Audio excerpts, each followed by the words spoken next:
Welcome to another live stream from Twisted Dice. If you're new to the channel, thank you very much for checking us out. I'm Darren, and today we're going to talk about a couple of things. We're going to talk about battle reports that's coming up. We're going to talk about the battle report that I promised last week that unfortunately didn't happen, and I'm going to tell you who to blame on that, so you can personally message him and say, dude, what the...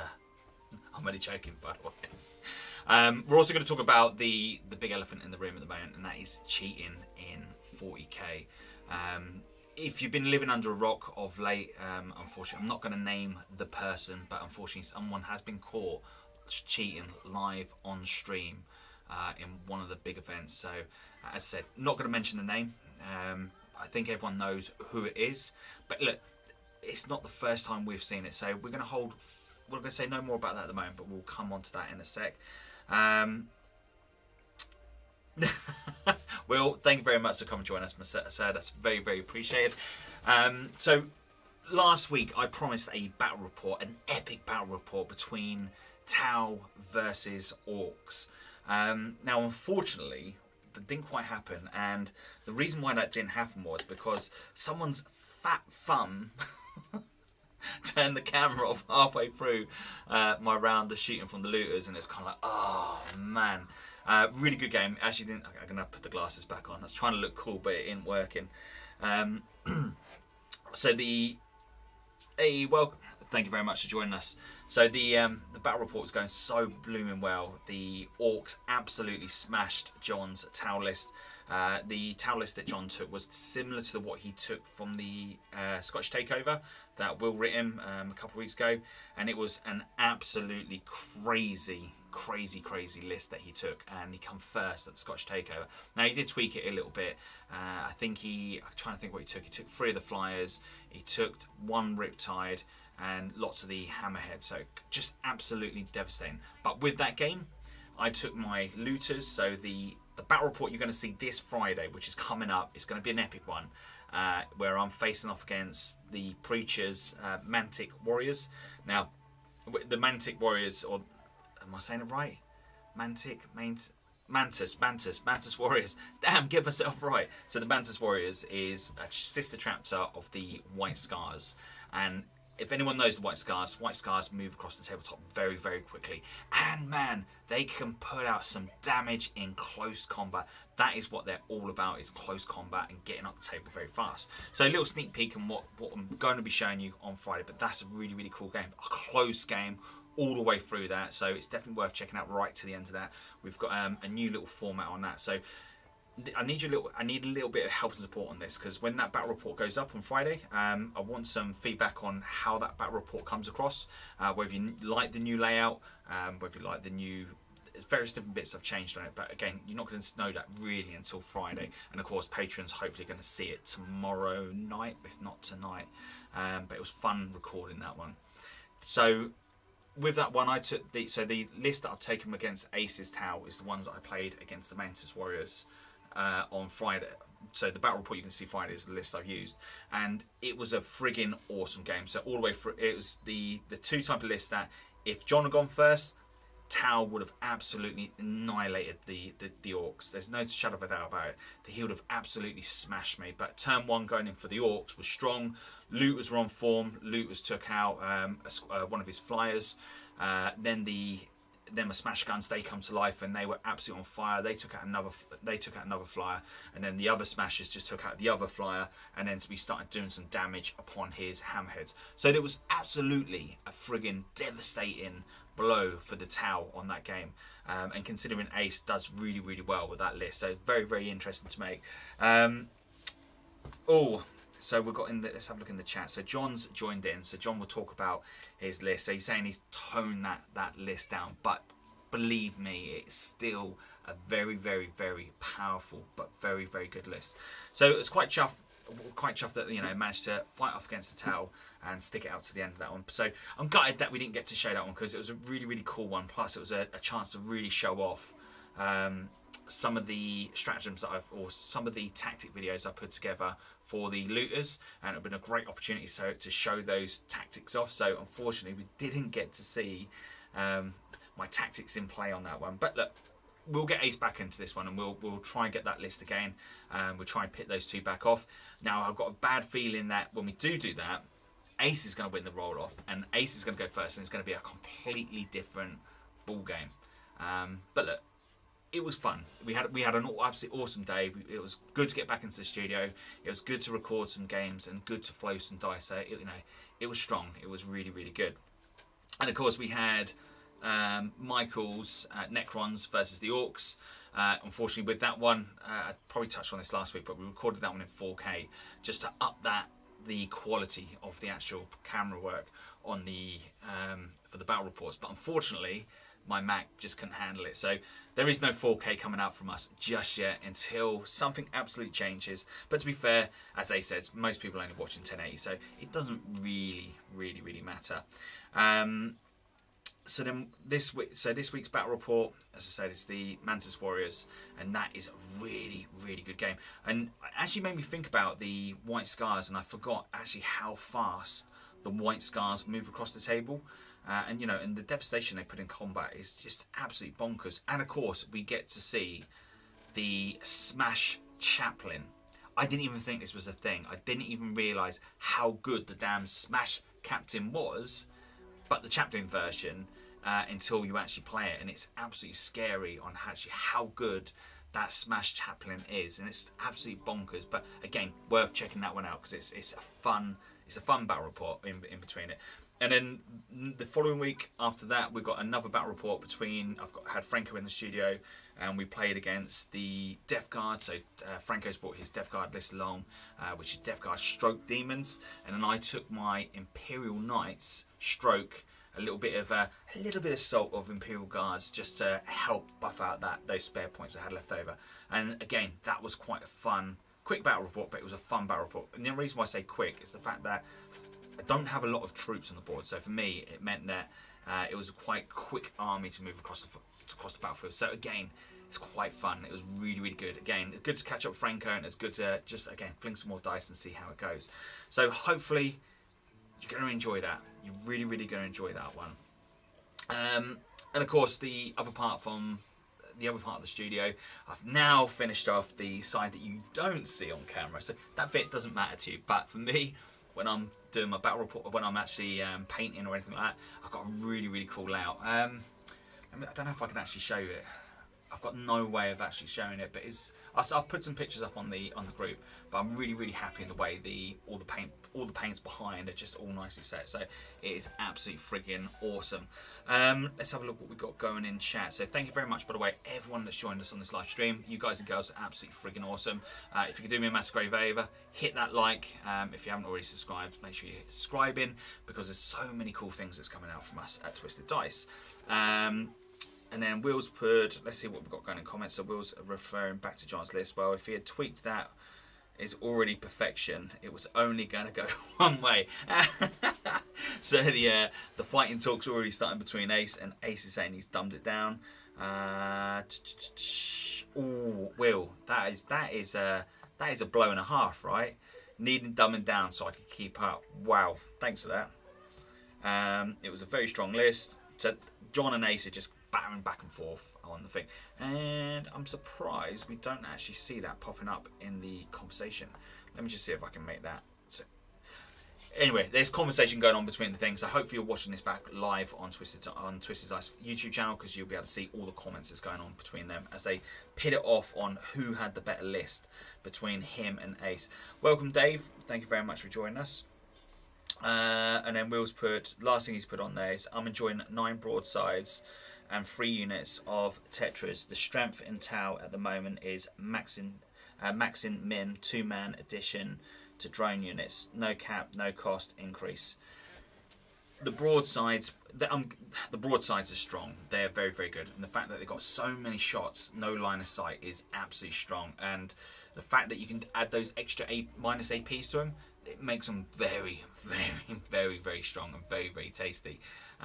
And do you know what, Will? I'm actually looking forward to actually buying those units and actually painting them up for the studio, because I think that'd be a really cool game to actually just show them off and see how I can actually use them in the tournament as well, and see whether or not I can replicate my success at the Scottish Takeover back in not this February, but the February just gone, and say, Christ, it's been about over a year since I've done a tournament. But see whether or not I can replicate that success with the towel that I did ages and ages ago. So do apologise if you hear kids screaming in the background. There's a party going on the other side. So depending on how that goes will determine on how long I stick onto the live stream. But it's full swing out there. You know, there's balloons, there's food, there's cake. There's no beer, so that's a bit of disappointing, but it is a kids' party, so you don't expect anything other than that. And when I say kids' party, it's about 4 kids. But yeah, that's what's going on behind the scenes. So if you hear loads and loads of voicing going on, that's pretty much what's going on out there. So let's talk about cheating. Now, this is an interesting one because there was something popped up the other day about a player being caught on live stream. As I said, we're not going to mention names, so please don't put any names in the chat in the comments. We're not here to name and shame. That's not what we're about on that. So we know it happened. You know, mistakes do happen. And by the way, it wasn't me. I haven't been to those tournaments. I haven't been caught cheating on live stream. So I just want to put that out there straight away. And it's none of my team. Thank God. None of the guys at Twisted Dice is fallen prey to this thing. So a couple of things I'm going to talk about is obviously the one thing about the cheating so far. So we know that's happened, and we know that it's not the first time it's happened on live stream. We know that we've seen other players being caught out on cheating on live stream, whether it be pushing models, hiding dice, just cheeky shenanigans in general. The other thing is, like, how do we deal with it as a community? Because you know, one of the things at the moment is you've got a lot of players out there at the moment that are trying to make a name for themselves, and they're going to the extremes of, is that fair? They're that desperate to win, they'll win at any cost. So the definition of a whack player, and it's a shame. Look, it's horrible, and it's sad to, you know, that's the case that someone's actually done that. Yeah, look, it's a bit of a nightmare. So if for anyone that's been hiding under the rock, what's happened is this guy's been caught out flinging dice behind buildings and something about doing dodgy saving on his troops. I don't know the full ins and outs on it. And if I'm gonna be honest, it was kind of like I heard it and it's kind of like, I was that disappointed that someone with that reputation had done that. I just kind of thought, yeah, I'm not going to read much more into it. It's just not interesting. But I thought it would be a really good topic to talk about on today's live stream. So just want to make this perfectly clear that if anyone comes to one of our tournaments, when we do get the tournaments going in July, you know, if you do get caught out cheating, gotta help you, because you're just going to be asked to leave. We don't want that. We really don't want that at all. Of course, you know, you're going to get the strikes, but let's not cheat, guys. That's the bottom line of this. Let's not cheat. It's a game of 40k. We want to have fun, and there's no point in cheating at all. Now, look, there's been occasions where myself, when I've gone to tournaments, I've come across that type of play, and I guarantee that everyone in this who's on the live stream today could put down in the comments now of a time when they've gone to a game where someone has cheated. Now, there's a difference between cheating and not knowing your rules. So we've got to make that perfectly clear, because but then it's a case of how far do you go to say that you don't know your rules, if that makes sense. Because that was the other thing I was thinking about when thinking about today's live stream, is obviously this fella's obviously cheated. The fact that the way he plays and how well he plays, there should be no excuse for that. So it's not a case of not knowing rules. It's the fact that, you know, it's full blatant. It's happened, and the way it's happened, it was quite bad. So like when you're going to tournaments, you know, how do you know that the person you're playing has cheated, or whether it's a case of didn't know his rules? So for instance, let's take a good example. So a tournament I went to, again, not naming names, not naming tournaments, a tournament I went to, I played up against a fella which was playing at an army. He was using the stratagems out of the box, and it was the one where it's denied the for the what are they called? I was going to say Dark Angels, but they're not that bad. Jakari. And do you remember they had that strat, and I don't know if they still have that now, where they used to be able to do that effect for, is it free CP? They used to be able to deny a one of your actions. And it'd gone up in points, so the command pointage of it had actually gone up. But when we was playing, he tried playing it of what it was on the card, and didn't take into consideration that the fact that the point cost of the CP you had to spend on it had gone up. So it was a case of whether did he do that purposely because he only had 3 CP left, or was it a blatant case of did he cheat? Did he cheat because he only had 3 CP left and he tried playing it off against the card and pretend not to know, or was it a case of he's done it and not knowing because he hasn't been up to date with all the updates? So then the next question is, do we then where does the onus come on keeping update with the updates? Because let's face it, Games Workshop don't update. It's not like every weekend there's a new update on there. So really, you should know if before you go into a tournament. I think it's fair and reasonable that someone actually, if you're going to take an army to a tournament, so let's take this Jakari list for instance. You're going to go up to a big tournament. Why are you not checking out the FAQs before you do it? Or if you're not sure on something, reaching out and saying, look, going to be playing this. What's the, is there any updates that I need to be aware of if you're borrowing, say, someone else's army? And the other thing was we've touched about this before on another live stream about cheat sheets. Let me just turn that down a second. Now, Will done so when I went to the Scotch Takeover, Will done a awesome little cheat sheet for the Tau.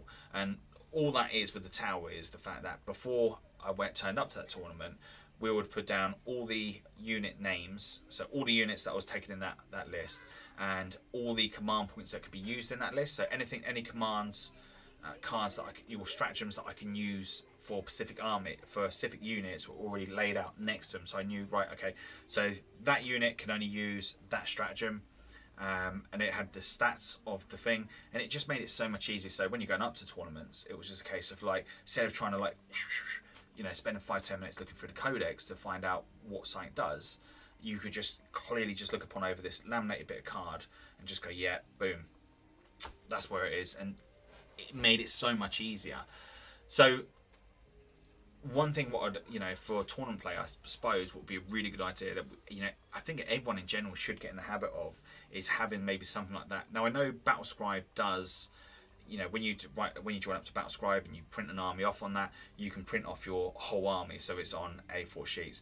The only thing that I found as a downside with the Battlescribe was the fact that if, for argument's sake, you had, let's say, 3 squads of orcs, you had a squad of looters, you had then some Gretchen, mech guns, you have 3 units of mech guns. The only problem with that was the fact that you had to go through all the sheets before you found what the which one of the mech guns, the stats for it, and that made it a little bit more tricky on that side. But you can't always go by Battlescribe, for instance, because Battlescribe themselves, they say they don't input the data onto their site. It is a community-driven base. It's driven by the community, so the community uploads the armies onto Battlescribe for you to download. That's how I understand it. As I understand it, Battlescribe don't themselves upload the data themselves onto it, because obviously the IP side of it with Games Workshop. So then that brings me to the next thing. It's Games Workshop have their own battle app. Now it was interesting because I played with the preacher the other day, and as we were going through the actual game itself, he was then referring back and forth back into his codex, and I said to him, why don't you use the app itself? And it was interesting because he preferred using Battlescribe, but with myself, when I was trying to find a specific unit, because look, I haven't played 40k for absolutely ages. It's fun, and I really enjoyed it. So there's a couple of units in there. It's yeah, I'm not 100% sure. I can't 100% remember. And bear in mind, I'm getting an old man, so I had to refer back to the codex just to go. But I found with the app, I could just go right, boom, and I could just then pull up the units on there. And plus, the other thing with the app, the Games Workshop app, is the fact that it should be always updated, and that's the main rules on Games Workshop, and you can find all the FAQs on there as well. So that is an absolute godsend in the fact that if you're going to go to tournaments, I think it's really important that maybe it's a worthy £2 to spend. Obviously, it depends on where you're watching this in the world, but the app itself in the UK is £1.99. Now, for myself, Myself, I don't actually think that's bad. You know, it'd be interesting to see what you guys and girls think about that. The fact that, you know, you can put all your codexes into the actual. So when you're buying the codex, you put the thing into it. So you've got all the, you know, all the data slates, or data sheets of every single unit you use. The fact that you can also build your army up in there, and the beautiful thing about that is that you know that your points, if it's right, if it's on the battle app, you know it's right because it's an official thing from Games Workshop. So if there's any point changes in the units, you know straight away, boom, that's it. And the other thing I love about the app is the fact that you know if any part of your army is legal, or if there's anything in there you need to change because you've taken too many of one thing. I find that so far has been promising. So as a tournament organizer, I think that I think it would be a really good idea that, you know, everyone get involved in it, because it's such a cool way. And I know that everyone's not into this, and not everyone uses apps, and there's still a lot of players out there that much prefer writing down their armies with pen and paper. I don't know why. I really don't know why, because the app just takes the stress out of points out of the equation, and it keeps you updated and fresh with everything that's going on. So for myself, I think that'd be a really, really cool idea to go through. And plus, you know, if you are playing a game of, you know, you are at a tournament and time is precious, you know, depending on how long your game is, if you've only got, say, a 3.5 hour game, and you've got to try and get through your list, if you come up to a situation where someone's calling you out on something, and the fact that they turn around and say, look, you're, to apologise, if someone turns around and says, look, you're, I don't think, Maria,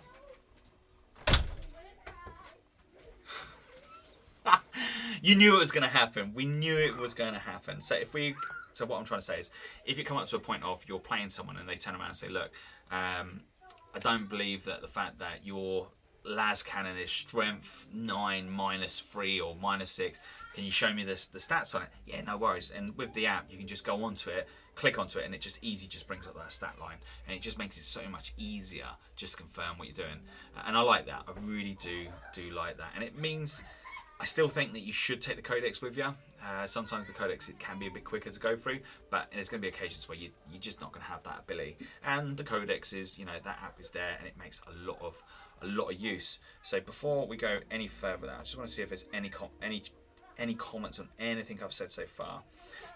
Idiot's Guide to Tau. Yeah.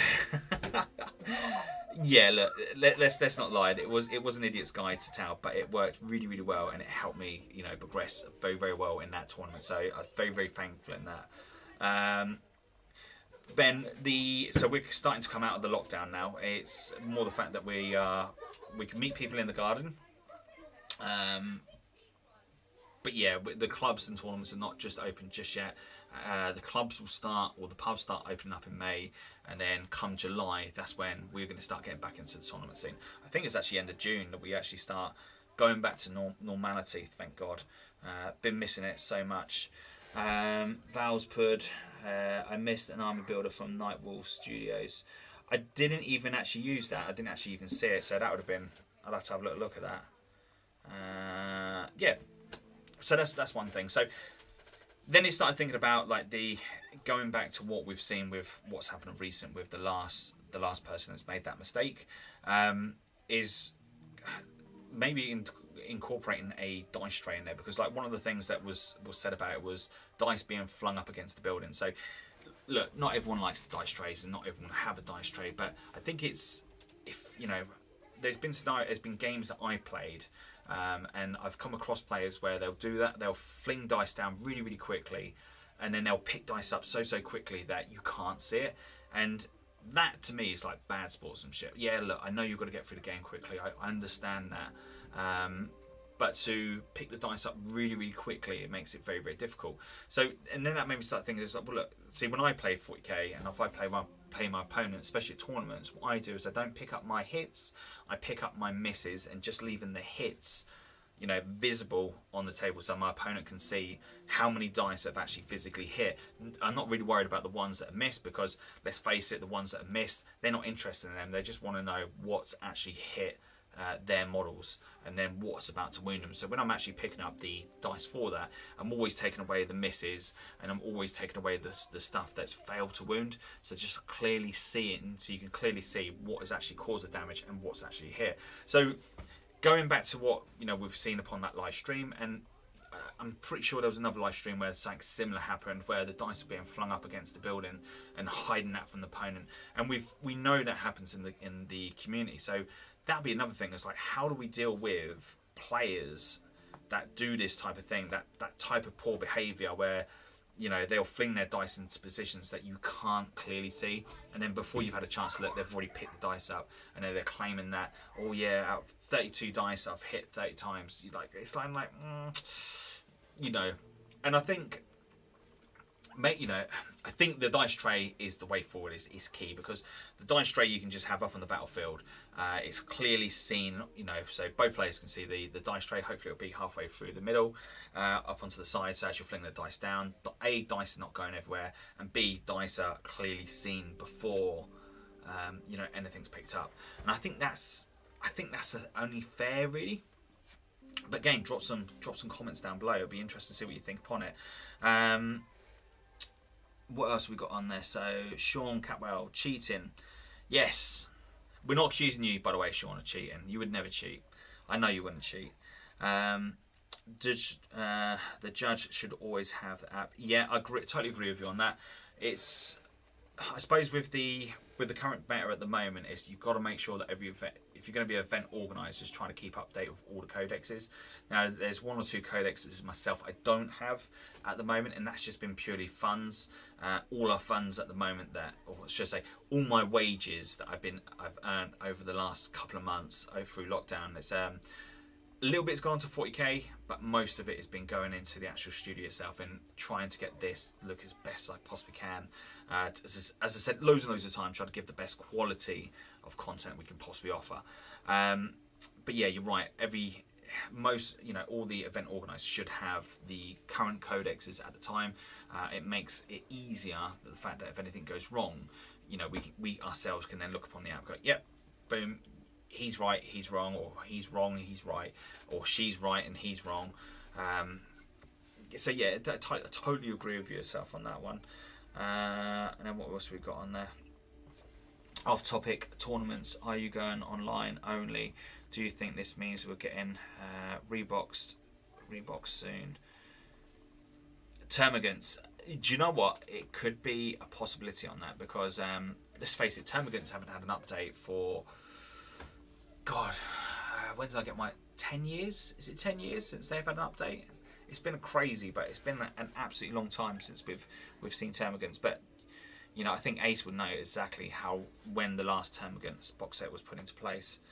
I'm bringing my tray to tournaments this year. Looking forward to seeing them big time. And then Will's put in one in there. The trouble is, if you start implementing all these rules like dice trays, you're taming every player the same brush. Look, Will, do you know what? Yeah, you're right on that. And please don't understand. Please don't think that I'm trying to say that every player should have, to start bringing up dice trays and stuff like that. That's not kind of what I'm saying, because, as Will says, and that is unfair that every player is the same. I suppose you kind of got the odd players out there, haven't you? So where I'm talking about this is more about how we deal with that player, that player that's trying to become top table. So the try-hards, let's face it, the try-hard players. You've got your bottom tables, they don't care if they win or lose, and that's where I like to be, because on those bottom tables you have you really do meet some cool, awesome players. You have some laughs, you can get absolutely plastered, you can get drunk, and it doesn't matter whether you win or lose. Like, yeah, it don't matter. Hey, that's fine. Oh, you killed how many? Oh, don't worry, it's fine. That's cool. Let's just get my model. Let's just chug them into the pot. That's fine. Let's go and have a beer. And then of course, and I think Ace has said this before. You got them. You have some of the players in the midfield where they do everything they possibly can in their power to get up to top tables. And when you get to top tables, it's you get some really good players up there. And unfortunately, as we've seen, that you get the odd cheat on there that manages to make it up there. And I suppose it's like, how do we address try to address that. So once we get into that situation, that we know that, or we think that a player is doing something he or she shouldn't be doing, or bending the rules to a way that they shouldn't be doing, and I think it's then we start thinking about implementing those other things into place. You know, and God, we haven't even touched into like the big thing, like, you know, the whole slow play. And this is the thing, I suppose, with the chess clock. You know, the chess clock come back in, what, 3 years ago, to prevent, you know, to try stop the slow playing, the slow players. I can remember years and years ago, I think about like 9, 10, maybe 11 years ago, when Lord of the Rings was a thing. And I remember talking to a guy down my local gaming club years and years ago when I was back in my hometown, and he'd gone to a Lord of the Rings tournament, and he was so chuffed the fact that he managed to talk out his opponent down to the last minute. He said if that guy would have rolled his dice, he would have won the game, but he slow played him by talking him down to get in. And I thought, mate, you're an absolute douchebag, an absolute douche, because as he went to roll the dice, time had run out, and he said, yep, that's it. And I thought that was a bit of a douchey thing to do. And of course, look, this is where the chess clock come into play, that, you know, if players were being marked down as being a slow player, then the chess clock could have been put into play to help speed up that game, to make sure that both players actually got the same amount of time. And the something I totally agreed with, and I've played on the chess clock a couple of times, where, because obviously I play orcs, you know, I've been to a few games with the orcs, and, you know, automatically people think that I'm going to be a slow player, and the first thing they ask for is the chess clock, and it absolutely you can see it when I blow their mind when, as soon as that chess clock goes down, like, yeah, no worries, I can do this. You know, deploy my whole army in like 5 or 6 minutes, and it just absolutely throws people off. You know, and be able to get through the orcs so quickly, that plays mind games on my opponent just like tenfold, because like I know the orcs. I think I know the orcs quite well, and that's quite a fun thing to use that to the other side around. So what else we got going in there? So here's a difficult question. You guys caught or accused of cheating. Time goes by. He wanted to clear his name. How does he go about it? Now that's an interesting one, Will. That is an interesting one, because the only way you can clear your name is by playing games again and getting back into the community. I don't think banning someone completely out from it is a bit poopy. In the day, it's only a game of toy soldiers. Let's put it that way. And look, we know that people want to make a name for themselves, and that's cool. You know, some people make a lot of money on this. I don't. I understand if, you know, this is your full-time thing. Totally get that, and that's fair. And look, yeah, people do make mistakes, and people can only be human, and mistakes can be made. So to make that, I suppose, to make that amends, the only way you can do that is by playing games.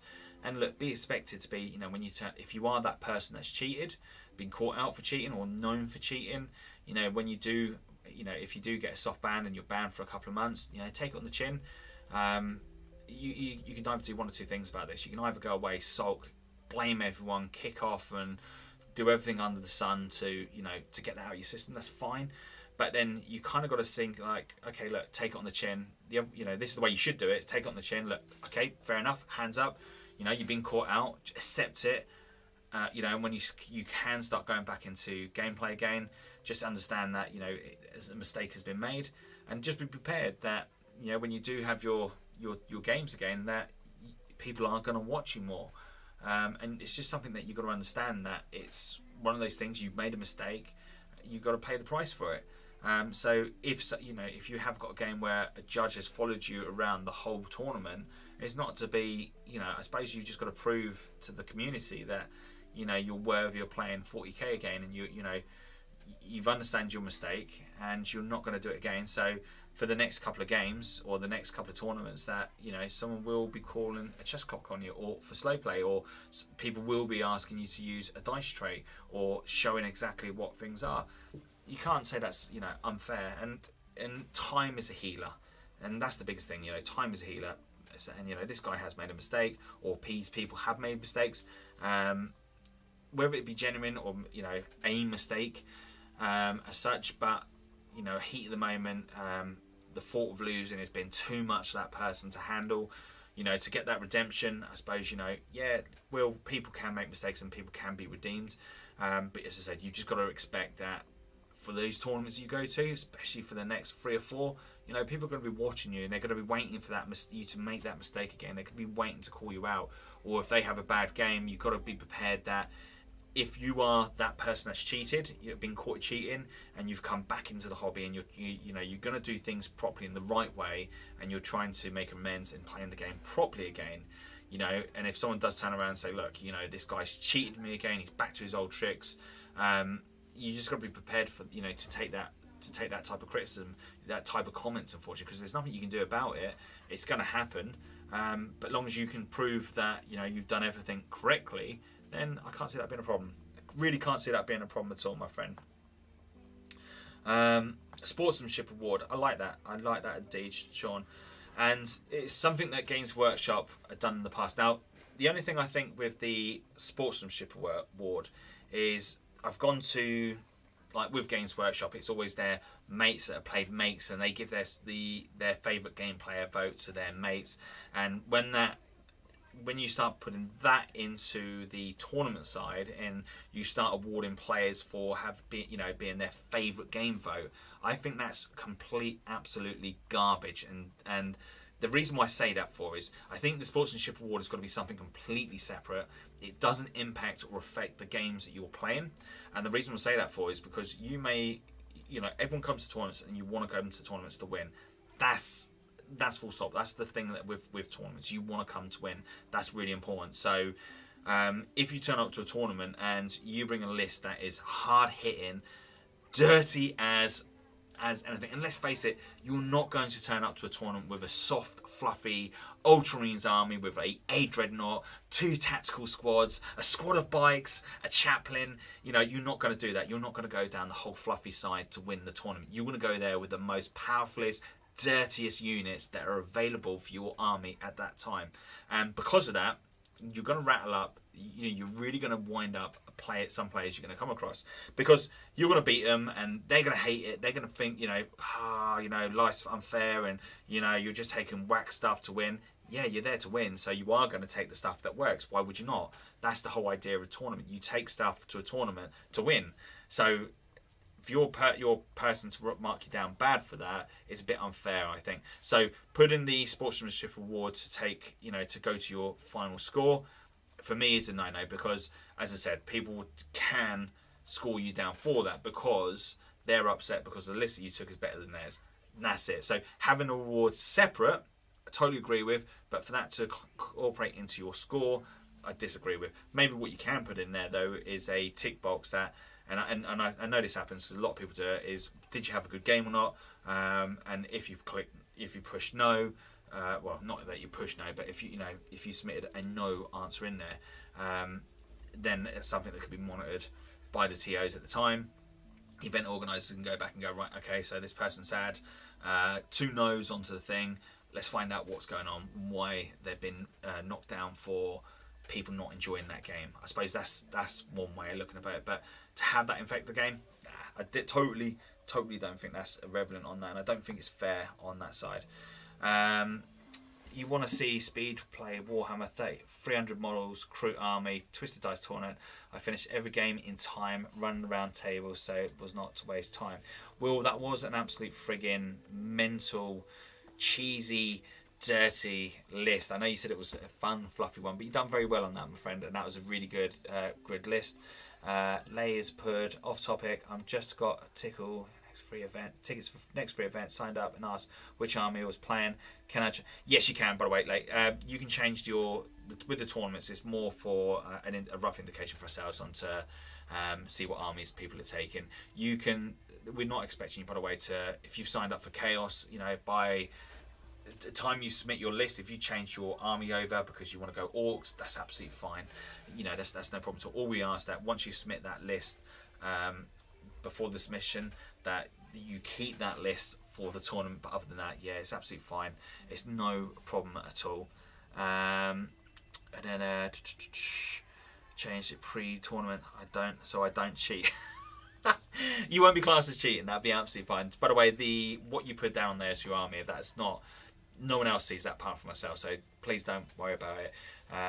So yeah, if you change your mind on it, I totally understand that. By the time you get to it, there might be something else out, and you think, actually, do you know what? I want to try Sisters of Battle instead of my Space Marines. You know, because I feel that I can do better with them at this tournament. That's fine. That's absolutely fine at all. I wouldn't blame you at all for it. Dave's put, I've always asked other players around me to help with some of the rules at tournaments when I go. And do you know what? That's not a bad thing. I suppose, you know, if you've got someone standing next to you, and you know, if you ask them and they don't mind answering, that's not a problem at all. And I don't think I think that's actually quite a smart idea.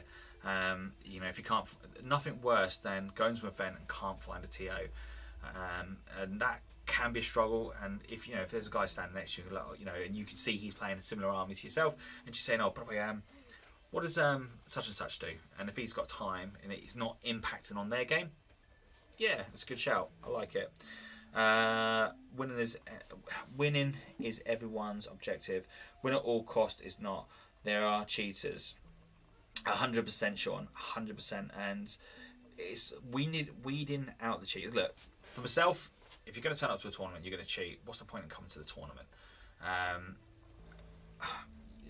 Look, I know some tournaments, you know, do come with prizes, you know, big prizes, but there's no point cheating, man. It's like, because the risk of you getting caught, if you go to a tournament and you cheat, you get caught out cheating, you're going to have a bad reputation. It's going to follow you for quite a long time. And you know, I can think of a couple of people in my head, which I'm not going to say, that have been known for cheating, for dodgy dice, etc. And it's, you know, has impacted on what they do for a living, because this, you know, part of the hobby is part of their income. So being caught out cheating is just not, it's really not worth it. And by the way, I've seen people with dodgy dice. As I said, I've seen people play strats wrong. I've seen people hide dice. I think the funniest one I've seen is just going back all the way back in 5th up at Warhammer World. I was playing a guy that was playing Grey Knights, and he was playing the Paladin bomb at the time, and the Paladin bomb was quite expensive unit. I think it consisted of like 5. When I looked down on the table, we had 7 of them on the table, and I was looking at it, I was thinking, how have you got 7 on them in your army? And what he'd been doing every game, I think I was game number 3 for him. The first game he played 5, the second game he played 6 paladins, and then by the time he got to me, he had slipped another one in there, hoping that no one would have noticed that his paladin bomb every game was getting bigger and bigger. And I thought that was funny, that the fact he tried pulling that one off. But look, by the way, he might, by the end of that game, that tournament, he might have even gone up to like 9 paladins. God knows, but it's something you just don't do, and it's just not even worth doing. So, Mr. Mitch, yeah, dude, hopefully ours is your first tournament you're going to come up to. So, Stuart, with regards to the gaming club, so for anyone that's is joined us late or not familiar with the channel, we also run a gaming club in local to myself, Leighton Buzzard, down the Royal British Legion, and that, by the way, Stuart, should be mid next March, mid May. So when we go back into pubs, 17th of May, I think. So around about then is when we're going back to clubs. I'm just waiting for the Royal British Legions to come back to me. So when I know that we can start setting up, so I know which dates we can go back into. Because I've missed you guys. I've missed coming down to the club and playing some games, and it'd be friggin' awesome to get back into it. Plus we've got loads and loads of cool terrain down there that I haven't been able to get out of to do any battle reports with. So it'd be cool to go down there and just actually switch some bits up. So I've got something different definitely here to put down onto the tabletop, because that would be really, really cool. When do you think the top rated players and take money code for coaching are caught cheating? Yes, top ace. I'm guessing that's what top 4 ace. 100%. This is your livelihood. And by the way, Twisted Dice, we're not going to show you how to cheat. If you want to learn how to cheat, as he said, there's people up there who will teach you how to play for coaching services. We're not going to do that. It's not in our favour. I played a tournament in Dundee. One opponent had a big dice and small dice. Both were weighted to roll high, low, once I noticed, I started using his dice to roll. Might save my. Do you know what? That's a good one. I think it might have been yourself in the past that said that, and I thought that's such a cool idea. If you play an opponent that you notice that their dice are specifically good at rolling a specific number for making saves, just start switching over and say, look, dude, do you mind if I use your dice to make these saves? And as soon as you start making all your saves on their dice, and then you can go like, look, you know, we can either do one or two things. We can keep using your dice and nothing dies, or we can use my dice, which we know are, you know, evenly balanced. We know we're going to have a, or don't even have to say that. You just say, look, you know, we when they realise that, you know, you're making their saves, so say, well, yeah, it's a nightmare really, this game, you know, just don't seem to be dying. Should we use my dice instead? Because you know, because I suppose, look, that's the other thing is when you come up against games, it's calling that cheat out, because that's going to be a difficult one, because sometimes you get that feeling in the back of your head that you know the person you're playing is up to no good, but you don't want to cause a scene. So how do you deal with that? How do you deal with someone, you know, does that? And, you know, as you said before, Will, about using that other person's dice, and then just saying to them, look, you know, would you prefer we use my dice, because it just seems like none of us are dying. So you're polite about it, and, you know, you make so your game still goes on. You still have that fun, friendly game, even though the person you're playing against, you know, they've got weighted dice. I just can't see the point in that, because you know you're going to get caught out with weighted dice. I think it's a bit obvious when you turn up to an event and then all of a sudden you're rolling hot. You know, you play a demon army and you've just taken 30 wounds, but all of a sudden, miraculously, you just made 35 up invulnerable saves. Like, yeah, okay, that doesn't commute in the slightest. So yeah, like, totally agree with you on that, Will. It's a bit dodgy, and it shouldn't happen. And I can remember, I'm not even going to say that, because if I say that one, you'll know, most of you should know who I'm referring to on the dice side. Happy haircut, lad. Yes, mate, I'm absolutely friggin' happy. I've got the mullet chopped off. I'm back to normality. I'm not looking like Luke Skywalker or one of the Beatles, so it's actually quite good. It's quite relieving that I've got my hair off. It's good. I only had to wait like an hour in queue to get my hair done, but I thought it was a well worth course doing. Completely off topic there, I know. But by the way, long hair can help you cheat, because if they're looking at your hair, they're not looking at what you're doing on the table. Haha. I'm joking. They just look at you more dodgy. Mid-May sounds good. Last from me. First tournament available. You sold. Yeah, the first tournament sold out in like 3 minutes. It's absolutely crazy. We've got our next two tournaments are up. So we've got the 120 man event that's sold out, which is set in January. That's sold out in like 8 hours, 6 hours, something crazy like that. That's absolutely bonkers. But we've teamed up with Greetings of the Warp for that one, so that's going to be really fun, really cool, really cool event, really cool tournament. It'd be good to work with those guys as well, because we'll have a really good laugh and a joke with the Greetings guys. And then we've got the what else have we got? We've got our next one up, big one up in September, and then we've got our other one in November. So September's one, I think we've got, I want to say we've got 11 tournaments tickets left. Let me see. Yeah, so September we've got 13 places left, and November's selling out quicker, which has only got 4 places left for November. So really chuffed, and so thankful for all you guys and girls out there for supporting us, believing in us, and buying those tickets up quickly. Really do appreciate it. And then the other thing I was going to say, and do I have it to hand?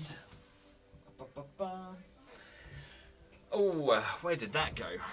I was going to show you the objective markers. Okay, I did have. This is going to drive me absolutely bonkers. I had it, and I was just going to say I was going to show you these cool objective markers. Anyway, look, we've got some objective markers. Now these are. I've got some.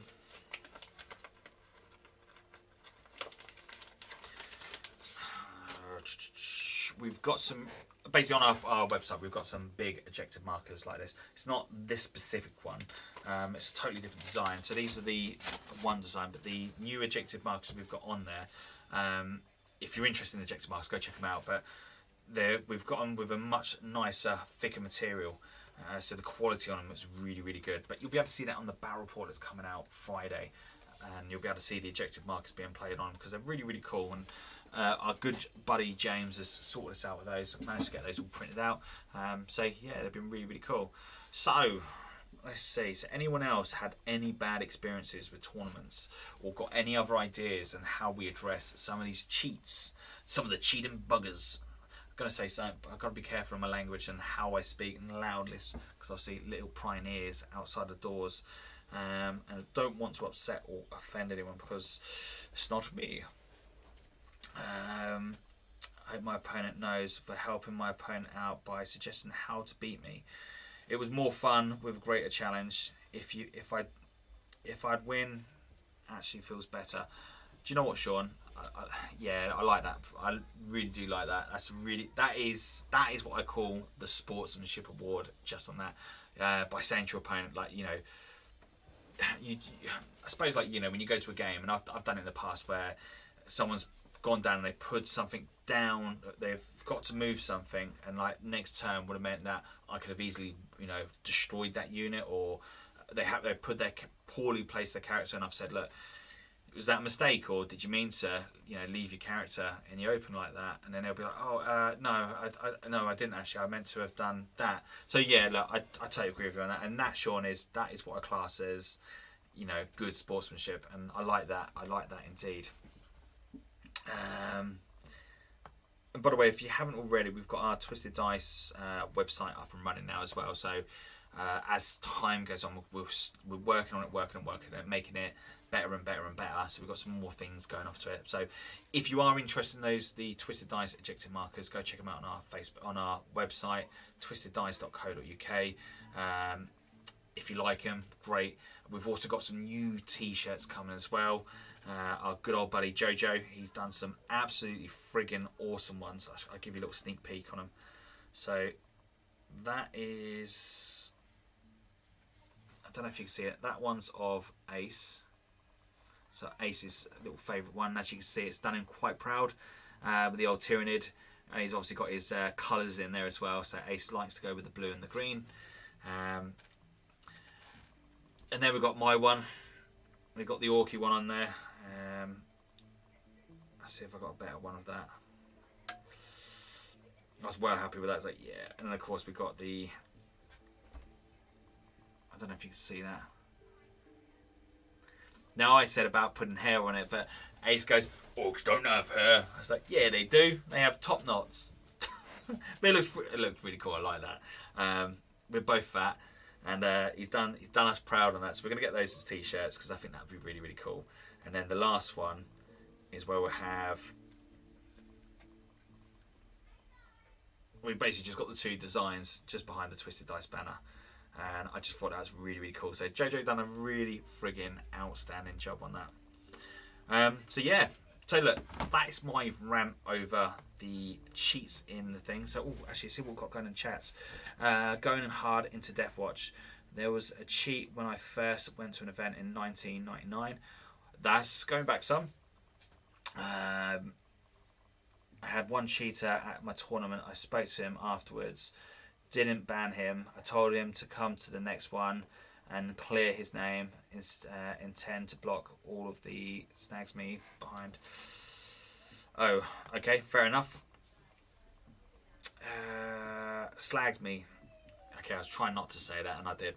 Never mind. Cheat is mentally defend your bad behaviour to whack. Yeah, see, like, for me, whack is like a player that wins at any cost and will bring the most dirtiest and cheesy lists to it and do some like dodgy gameplay into it. And unfortunately, I did name Grant a whack player, Captain Whack. And the more I think about it, the more I think maybe Captain Whack's probably a bit too strong for him because he's not a cheat. He doesn't do things like, you know, as we've been talking through about today. You know, he's a really good player. So we need to think of a new nickname for him because I don't think he deserves the Captain Whack status. But I think he really loves the nickname. He's really chuffed with it. Yeah, Captain Whack. I love that name. That's really cool. So I need to give him a new nickname. But Captain Whack, It's probably a bit unfair after we've been saying, like, you know, cheaters are really classed as the captain way. Anyway, so thank you very much for sticking up with me for the last hour. I really did enjoy chatting to you guys and girls. Hopefully you'll catch me again next Sunday. Next Sunday we will talk about, I don't know what we're going to talk about. We'll see what's coming up in the community, but I'll try to get over another guest up for next Sunday. And of course we've got the battle report coming up Friday. Monday I normally have a painting video out. I don't think I'm going to get one up this Monday, unfortunately. I've been working so damn hard. I spent a day recording, a day and a half editing this battle report up. So hopefully this is going to be an absolute freaking awesome. But as I said, if you can do me a massive great favour, once the battle report comes out, if you can watch it and just let us know what you think of the layout, whether you like the way that we've set the cameras up. By the way, I'm going off on 4 cameras for this next one. I've got recording constantly, so I can flick in between 4. Let me know what you think. It'd be really, really cool. Hopefully we've got all the rules 110% right. I'm pretty 99.99.9% confident that we're going to be absolutely spot on. But look, as everyone knows, mistakes can be made, but this is not going to be one of those ones. This is going to be an absolute epic battle report, and I really hope you guys and girls enjoy. Anyway, look, I'm going to leave it be, and thanks once again, and hopefully I'm going to catch you all